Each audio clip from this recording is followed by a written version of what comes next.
एक ऐसे साम्राज्य के बारे में सोचिए जो अपनी ताकत के चरम पर था, भारत का आखिरी महान आजाद साम्राज्य।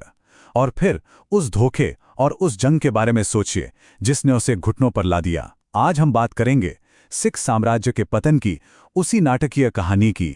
हर कहानी की एक शुरुआत होती है और इस कहानी की शुरुआत होती है 1839 में एक मौत से। एक ऐसी मौत जिसने एक साम्राज्य की नींव हिलाकर रख दी। शेर-ए-पंजाब महाराजा रणजीत सिंह अब इस दुनिया में नहीं थे और उनके साथ ही वो एकता और वो ताकत भी चली गई जिसने उनके विशाल साम्राज्य को एक साथ बांध रखा था। पीछे रह गया एक ऐसा शून्य जिसे भरने के लिए कई लोग बेताब थे। देखिए, रणजीत सिंह की विरासत एक पहेली की तरह थी। एक तरफ उन्होंने एशिया की सबसे ताकतवर, सबसे आधुनिक और सबसे खूंखार फौज खड़ी की, तो वहीं दूसरी तरफ वो अपने पीछे साजिशों से भरा एक ऐसा दरबार छोड़ गए जो खुद को ही निगल जाने के लिए तैयार बैठा था। रणजीत सिंह की सबसे बड़ी उपलब्धि क्या थी? वो थी खालसा फौज। उन्होंने इटली के जनरल वेंतुरा और फ्रांस के एलार्ड जैसे यूरोप के माहिरों को नौकरी पर रखा। क्यों? ताकि एक ऐसी लड़ाकू ताकत बनाई जा सके जिसमें पैदल सैनिक, घुड़सवार और जबरदस्त तोपखाना हो। ये फौज सिर्फ बचाव का हथियार नहीं थी, ये तो उनके साम्राज्य की रीढ़ की हड्डी थी। लेकिन उनकी मौत के बाद सिंहासन एक जानलेवा खेल में तब्दील हो गया। गद्दी के लिए कत्ल और धोखे का एक ऐसा खूनी दौर चला कि एक के बाद एक शासक गिरते गए। साम्राज्य अंदर से बिल्कुल खोखला होता चला गया और आखिरकार ताज एक बच्चे के सिर पर आ गया, छोटे से महाराजा दलीप सिंह। उस वक्त असली लड़ाई किसी भारी दुश्मन से थी ही नहीं, बल्कि अंदर ही अंदर चल रही थी। यहाँ दो बड़ी ताकतें एक दूसरे से टकरा रही थीं। एक तरफ था लाहौर दरबार जो साजिशों का अड्डा बन चुका था, और दूसरी तरफ थी खालसा फौज जो ताकतवर तो थी लेकिन अनुशासन खो रही थी। उसे लगता था कि हुकूमत पर उसी का हक है, और इसी टकराव ने पूरे साम्राज्य को तबाही के मुहाने पर लाकर खड़ा कर दिया था। और जब पंजाब अपनी ही आग में जल रहा था तो सरहद के उस पार बैठी ब्रिटिश ईस्ट इंडिया कंपनी इस पूरी अफरा तफरी को एक सुनहरे मौके की तरह देख रही थी। अंग्रेजों के पास पंजाब को हासिल करने की कई वजहें थीं, दोनों रणनीतिक भी और आर्थिक भी।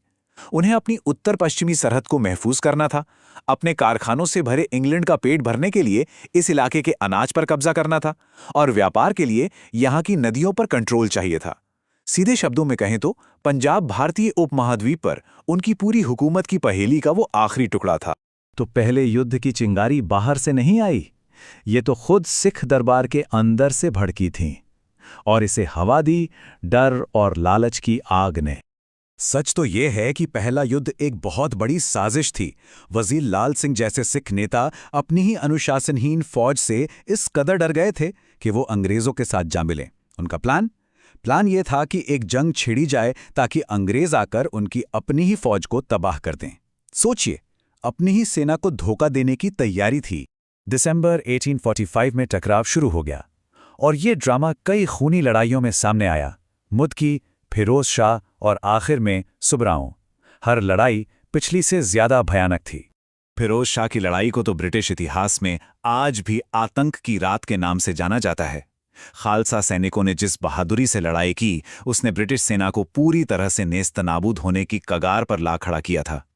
उस एक रात में वो ब्रिटिश सेना जिसे कोई हरा नहीं सकता था, लगभग तबाह हो चुकी। तो फिर ब्रिटिश सेना बची कैसे? सिर्फ और सिर्फ एक वजह से, धोखा। सिख कमांडर लाल सिंह और तेज सिंह ने जब वो जीत रहे थे तब जानबूझकर आगे बढ़ने से इनकार कर दिया। उन्होंने अपनी ही फौज को हारते हुए देखा और उसकी हार पक्की कर दी। युद्ध के बाद जो लाहौर की संधि हुई वो सिखों के लिए बहुत ज्यादा अपमानजनक थी। उन्हें अपने बड़े बड़े इलाके सौंपने पड़े और मशहूर कोहिनूर हीरा भी 7 साल के महाराजा दलीप सिंह से छीन लिया गया। लेकिन ये शांति ये ज्यादा दिन तक नहीं टिकने वाली थी। लॉर्ड डलहौजी ने उकसावे की ऐसी चालें चली कि दूसरा आंग्ल सिख युद्ध शुरू हो गया, और ये अब कोई सरहद की झड़प नहीं थी, ये अपने वजूद को बचाने की लड़ाई थी। 13 जनवरी 1849 चिलियांवाला में अंग्रेजों को अपने सैन्य इतिहास के सबसे खूनी दिनों में से एक का सामना करना पड़ा। खालसा के तोपखाने ने उनकी लाइनें तहस नहस कर दीं और उन्हें शर्मनाक तरीके से पीछे हटना पड़ा। इस हार की खबर ने पूरे ब्रिटेन को सदमे में डाल दिया था। अंतिम और फैसलाकुन लड़ाई हुई गुजरात में। इसे तोपों की लड़ाई के नाम से जाना जाता है। इस बार फैसला हिम्मत से नहीं बल्कि ब्रिटिश तोपखाने की जबरदस्त और विनाशकारी ताकत से हुआ। खालसा सेना उसका मुकाबला नहीं कर सकी। गुजरात में हार के साथ ही सिख साम्राज्य का सूरज हमेशा के लिए डूब गया। उनकी सेनाएं बिखर गईं, लेकिन उनके जज्बे की गूंज हमेशा के लिए रह गई। 29 मार्च 1849 वो तारीख जब लॉर्ड डलहौजी ने औपचारिक रूप से पंजाब को ब्रिटिश भारत में मिलाने का ऐलान कर दिया। लाहौर के किले पर यूनियन जैक फहराया गया और सिख साम्राज्य इतिहास बन गया। और आखिरी सिख शासक छोटे से महाराजा दलीप सिंह को उनके खोए हुए राज से बहुत दूर इंग्लैंड भेज दिया गया, जहां उन्होंने अपनी बाकी की जिंदगी एक कैदी की तरह गुजारी। तो सवाल उठता है कि आखिर इतना बड़ा साम्राज्य गिरा क्यों? जैसा कि हमने देखा, वजह थी अंदरूनी कले, धोखेबाज कमांडर और लीडरशिप में दूर की सोच की कमी का एक जहरीला कॉकटेल। इन सब ने मिलकर अंग्रेजों की तकनीकी ताकत के साथ एक महान साम्राज्य को घुटनों पर ला दिया। और ये कहानी हमें एक बहुत गहरे सवाल के साथ छोड़ जाती है।